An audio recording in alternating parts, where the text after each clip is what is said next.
Saudara, setelah menolak Israel dalam gelaran Piala Dunia U20 lalu, kini Gubernur Bali Iwayan Koster kembali tegas menolak kedatangan kontingen atlet Israel yang akan bertanding dalam event World Beach Games di Bali pertengahan Agustus nanti. Penolakan terhadap kedatangan atlet Israel dalam event olahraga World Beach Games disebut Koster sesuai aturan Permenlu nomor 3 tahun 2019. Koster mengusulkan pada penyelenggara event olahraga ini tetap bisa digelar di Bali tanpa mengikut sertakan kontingen Israel. Peraturan Menteri Luar Negeri nomor 3 tahun 2019 bahwa tidak ada hubungan diplomatik antara Indonesia dan Israel.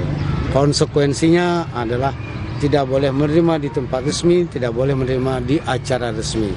Dan lebih lanjut, tidak boleh mengibarkan bendera negaranya dan tidak boleh menyanyikan lagu kebangsaan negaranya. Jadi karena itu ya nggak bisa. Saya akan mengusulkan kepada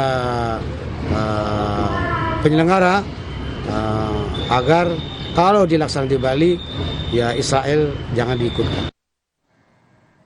Dan menanggapi penolakan atlet Israel dalam event World Beach Games di Bali oleh Gubernur Bali Iwayan Koster, Menteri Pemuda dan Olahraga Dito Aryo Tejo bakal mendiskusikan dengan Wayan Koster dan Kementerian Luar Negeri minggu ini.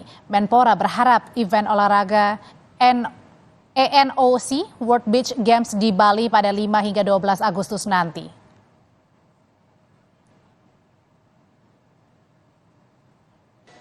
World Beach Games ini kita akan komunikasikan lebih intens dan dilanjutkan, dan pastinya saya akan secara resmi akan berbicara kepada Bu Menlu untuk menyikapi hal ini.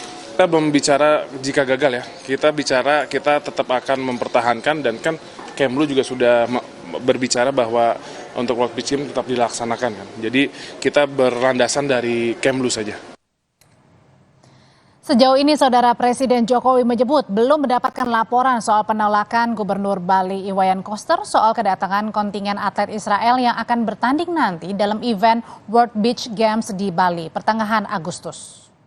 Podcast di Bali itu untuk tim Israel gimana?